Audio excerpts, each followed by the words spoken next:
Assalamualaikum warahmatullahi wabarakatuh. Waalaikumsalam warahmatullahi wabarakatuh. Perkenalkan, nama saya Diandrika Astuti, CGP Angkatan 11 Kabupaten Pati, Jawa Tengah. Di sini saya akan melakukan wawancara untuk memenuhi tugas demonstrasi kontekstual modul 3.1 pengambilan keputusan berbasis nilai-nilai kebajikan sebagai seorang pemimpin.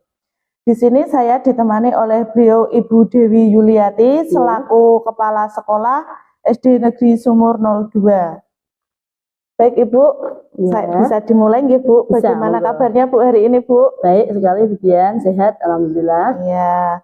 Sebelumnya saya mohon maaf ya Bu mengganggu waktunya sebentar karena untuk memenuhi tugas saya di modul 3.1 ini saya harus mewawancarai Ibu sebagai kepala sekolah di SD saya.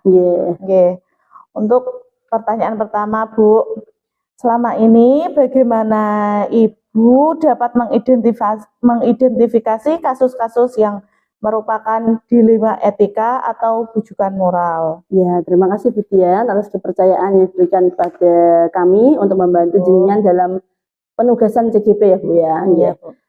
Selama ini dalam kasus-kasus yang ada di sekolah, yang terjadi di sekolah, itu saya pertama kali mengidentifikasi Bu, menginventarisir dan saya kumpulkan fakta-fakta yang terkait dari permasalahan itu yang muncul, apakah itu masuk dilema etika, kasus benar lawan benar, ataupun itu masuk dalam bujukan moral, yaitu kasus benar lawan salah. Kemudian setelah kita menginventarisir, kita terjun langsung ke lapangan, misalnya ke sumber langsung, misalnya kasus itu terjadi pada siswa, kita inventarisir, kita adakan wawancara, investigasi pada siswa maupun kasus yang terjadi pada guru. Kemudian dari kasus-kasus yang ada itu, kemudian kita tentukan langkah-langkah pengambilan keputusan, seperti itu. Oke, baik. Bu, untuk pertanyaan kedua, selama ini bagaimana Ibu Dewi menjalankan pengambilan keputusan di sekolah, terutama untuk kasus-kasus di mana ada dua kepentingan yang sama-sama benar atau sama-sama mengandung nilai kebajikan Ibu? Dalam kasus yang terjadi di lapangan, kasus yang terutamanya dilema etika ya Bu ya, kasus yang bermuatan benar lawan benar, yaitu kita inventarisir kasus yang terjadi itu, apakah itu betul terjadi kasus ataupun itu munculnya dari berita hoax Bu, atau berita bohong. Kalau misalkan itu berita bohong kan kita tinggal meluruskan tanpa kita melibatkan banyak pihak gitu Bu, jadi tidak usah memperbesar atau memperkeruh keadaan. Kalau kasus itu memang benar kasus dilema etika, benar lawan benar, kita mencari sisi-sisi yang dapat kita ambil lebih kebermanfaatannya. Misalnya kasus ini apakah kita ambil keputusan A gitu, apakah muncul efek B, C, D gitu. Jadi kita kalau mengambil keputusan itu tidak yang instan ataupun yang spontan. Jadi kita ambil keputusan yang berdampak dan berefek jangka panjangnya baik gitu Bu. Berarti dianalisis dulu ya Bu, dianalisis. Untuk selanjutnya, langkah-langkah atau prosedur seperti apa yang nanti Ibu Dewi lakukan selama ini? Langkah-langkah prosedur itu pasti sudah ada Bu, sudah ada. Sebagai seorang pemimpin pasti punya punya suatu konsep gitu langkah pengambil keputusannya. Namun gini, saya kebetulan kan lulusan GP Bu, GP Angkatan 7, jadi di GP Angkatan 7 itu banyak sekali manfaat dari pelajaran-pelajaran cara mengambil keputusan, 9 langkah pengambilan keputusan, terus kita juga diajari menggunakan 3 opsi trilema, seperti itu. Kita harus setelah mengambil keputusan itu menguji kebenaran dari keputusan itu, bahkan di akhir nanti kita merefleksikan Bu, merefleksikan hasil dari keputusan yang kita ambil, seperti itu. Luar biasa ya Bu. Selanjutnya, hal apa yang selama ini Ibu lakukan yang merupakan tantangan dalam pengambilan keputusan pada kasus dilema etika ini? Kalau tantangan yang muncul itu mungkin pertama rasa kasihan ya Bu ya, rasa kasihan dalam pengambilan keputusan dilema etika, kasihan, kemudian gak mentolo ya Bu ya bahasanya. Kalau muncul rasa kasihan itu kita selidiki Bu, apakah itu nanti jika kita hanya bersifat kasihan, tidak ada muncul perbaikan dari misalnya guru itu, apa murid itu. Nah, kita itu tadi analisa kebermanfaat dari pengambilan keputusan kita. Atau juga tantangan lain yaitu rasa takut, Bu, muncul dari dalam diri saya sendiri tentunya. Di awal-awal selaku pimpinan kan pasti ada ragu, takut, itu manusiawi mungkin tapi lama-kelamaan itu terkikis oleh pengalaman, Bu, dari pengalaman jam terbang, semakin sering mengambil keputusan, dapat masukan dari beberapa pihak, KS senior maupun teman-teman sejawat seperti itu. Berarti belajar dari pengalaman, banyak pengalaman ya, Bu. Betul sekali, Dian. Untuk pertanyaan selanjutnya, apakah Bu Dewi memiliki sebuah jadwal tertentu dalam sebuah penyelesaian kasus dilema etika ini?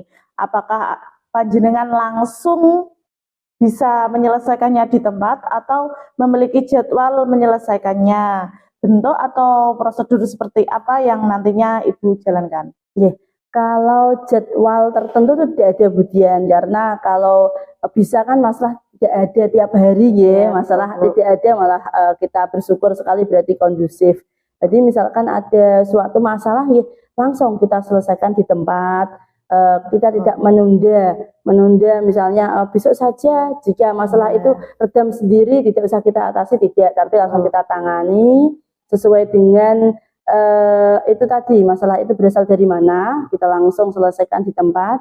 Bahkan kalau di sekolah kita kan kita tiap Senin gitu kita adakan rapat koordinasi kita bahas masalah yang sudah berlangsung kemarin gitu, kita refleksi apakah muncul masalah lain setelah itu ataupun sudah redam seperti itu. Berarti dengan melakukan refleksi rutin ya, Bu, nanti kita, jadi masalahnya bisa terkendali. Kemudian, adakah seseorang atau faktor apa yang selama ini mempermudah atau membantu Ibu dalam pengambilan keputusan dalam kasus dilema etika ini, Bu? Dalam kasus dilema etika itu tentu saya melibatkan dari rekan-rekan terkait, Bu. Ya, kita adakan musyawarah dengan rekan guru, Bu. Kemudian atas satu guru senior yang saya kira lebih menyelami, lebih dalam daripada Bu Dewi, lebih pengalaman dalam berhadapan dengan wali murid, dan dia lebih lama di situ untuk tingkat intensnya berkomunikasi dengan wali murid dan bahkan rekan-rekan guru lain. Itu dapat sebagai pertimbangan lah, bukan dia kemudian memberi masukan langsung saya serap tidak, tapi pertimbangan saya menentukan keputusan gitu. Berarti musyawarah itu perlu ya, Bu? Setiap ada kasus komunikasi lah, komunikasi dulu. Terus ini menuju ke pertanyaan terakhir ya, Bu. Dari semua hal yang telah disampaikan, pembelajaran apa yang dapat Ibu petik dari pengalaman Ibu dalam mengambil keputusan di dilema etika saat ini? Pelajaran yang kita petik itu tentunya sebagai seorang pemimpin itu harus lebih selektif, Bu. Selektif, memilah-milah kasus, apakah itu kasus hoax atau kasus itu dilema etika maupun bujukan moral. Jadi seorang pemimpin harus punya cara-cara tadi, Bu, langkah-langkah dalam mengatasi itu. Dan yang dapat saya petik yaitu dalam mengambil suatu keputusan itu diperlukan suatu pemimpin yang tidak menjelek, Bu. Misalnya harus punya satu keputusan diambil harus bisa bermanfaat jangka panjangnya banyak. Berarti harus komitmen ya dalam mengambil keputusan. Wah, terima kasih luar biasa Bu Dewi atas jawaban-jawabannya. Sama-sama. Mohon maaf mengganggu waktunya sebentar nggih, Bu, karena untuk memenuhi tugas CGP ini. Saya pamit undur diri nggih, Bu. Wassalamualaikum warahmatullahi wabarakatuh. Assalamualaikum warahmatullahi wabarakatuh. Sukses selalu Bu Dian, lolos sampai nanti di akhir guru penggerak angkatan 11. Amin. Terima kasih, Bu. Sama-sama.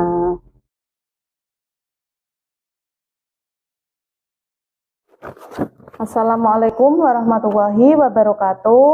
Waalaikumsalam warahmatullahi wabarakatuh. Perkenalkan, saya Diandrika Astuti, CGP Angkatan 11 Kabupaten Pati. Di sini saya akan melakukan wawancara kepada Bapak Sunaro, SPD, selaku Kepala Sekolah SD Negeri Mojo 3, nggih Pak. Iya.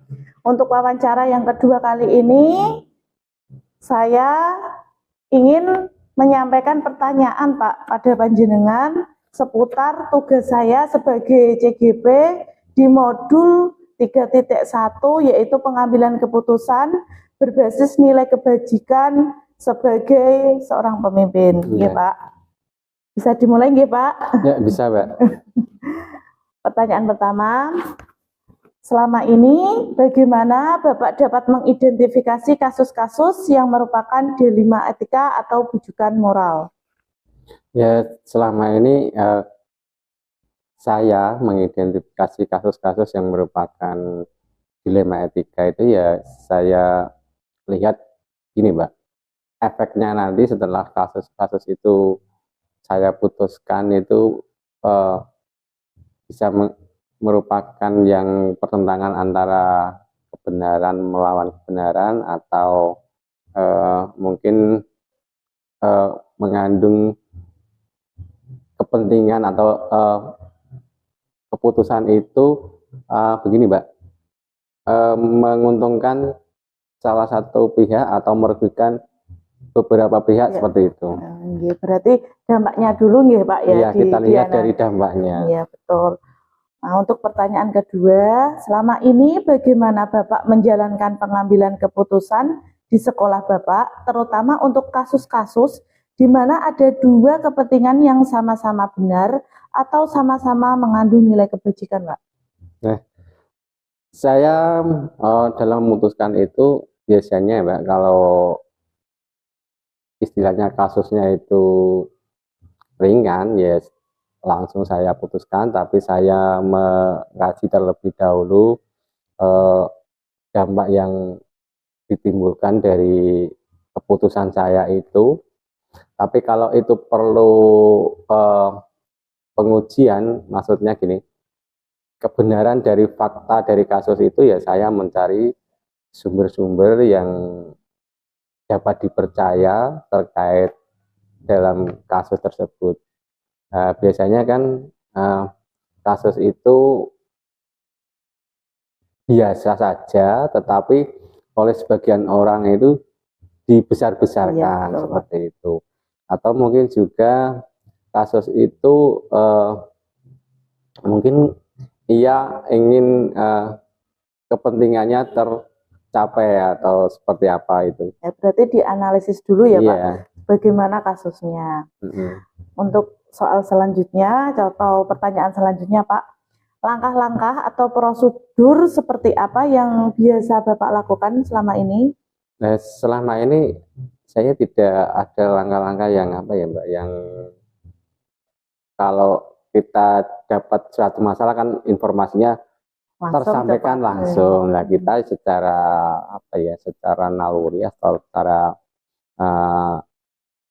apa ya, kemampuan atau skill pribadi lah, kita tentukan saja langkah-langkahnya. Mungkin di aturan guru penggerak kan ada aturan-aturan yang langkah-langkahnya itu intinya sama, cuman kita itu tidak berpedoman pada itu.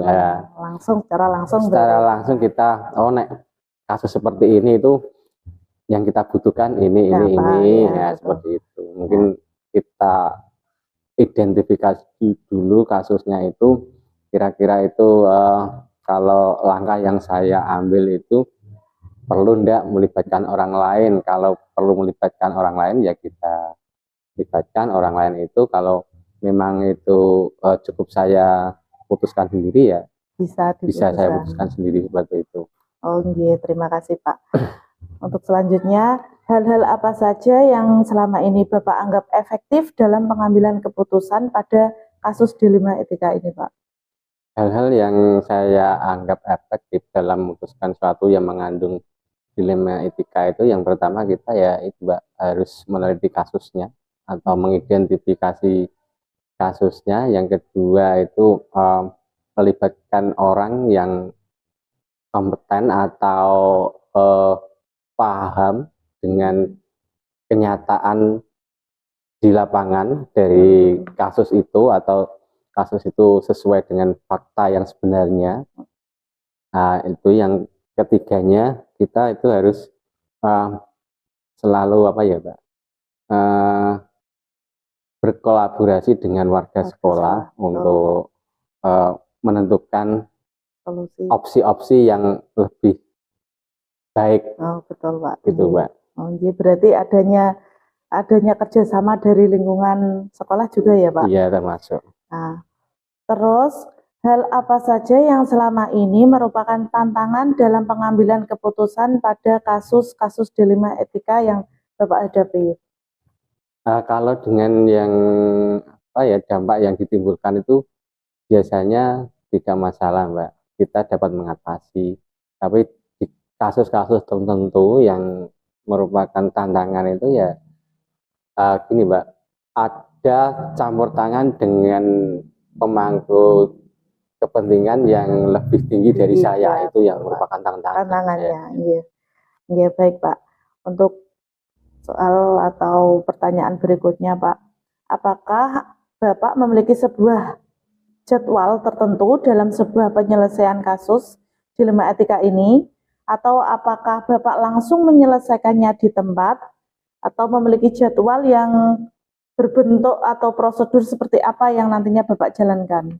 Ya, itu tergantung dari kasus yang dihadapi ya, Mbak. Kalau butuh pembuktian atau menganalisa atau mencari sumber yang sebenarnya, kita mungkin butuh waktu. Tetapi kalau kasus itu cukup kita ringan, misalnya dalam artian tidak melibatkan orang lain, akibat atau dampaknya cukup di lingkungan sekolah sendiri, saya bisa langsung memutuskan. Oh, betul, berarti dianalisis kasusnya tersebut dulu ya Pak ya. Nah, selanjutnya, adakah seseorang atau faktor apa yang selama ini mempermudah atau membantu Bapak dalam pengambilan keputusan dalam kasus-kasus dilema etika ini, Pak? Yes, secara pribadi sih tidak ada sih orang yang ikut mempermudah itu, tetapi secara di instansi itu mungkin melibatkan banyak orang untuk, yaitu Mbak, saya mintai bantuan untuk dari sumber data itu, terus mungkin ya saya libatkan ya guru dan warga sekolah, atau mungkin kalau kasusnya itu sudah keluar dalam ranah sekolah ya lingkungan masyarakat itu yang kita berarti lakukan. Adanya diskusi dulu ya Pak, dalam menjalankan kasusnya atau menyelesaikan kasus tersebut. Untuk pertanyaan terakhir Bapak, dari semua hal yang telah disampaikan tadi, pembelajaran apa yang dapat Bapak petik dalam pengalaman untuk mengambil keputusan dilema etika ini Pak? Ya, pelajaran yang dapat saya ambil itu adalah pengambilan keputusan itu harus dilandasi dengan apa ya, Mbak, mengandung keputusan yang mengandung nilai-nilai kebenaran yang universal. Kalau kita masih mengutamakan kepentingan pribadi atau kepentingan orang lain dalam memutuskan itu, saya kira hasil putusan kita itu nanti kurang memuaskan atau merugikan orang lain. Itu yang pelajaran yang kedua yang kita ambil itu, kita jangan gegabah dalam memutuskan putusan yang mengandung nilai dilema etika. Kita harus pelajari dulu kasusnya dan dampak apa yang nanti ditimbulkan itu harus kita perhitungkan juga. Nah, berarti diteliti dulu ya Pak ya. Terima kasih Pak Naro, luar biasa jawaban-jawabannya. Terima kasih. Mohon maaf mengganggu waktunya Bapak Naro dalam beraktivitas. Terima kasih Pak, saya ucapkan akhir kita sesi ini. Saya ucapkan wassalamualaikum warahmatullahi wabarakatuh. Waalaikumsalam warahmatullahi wabarakatuh.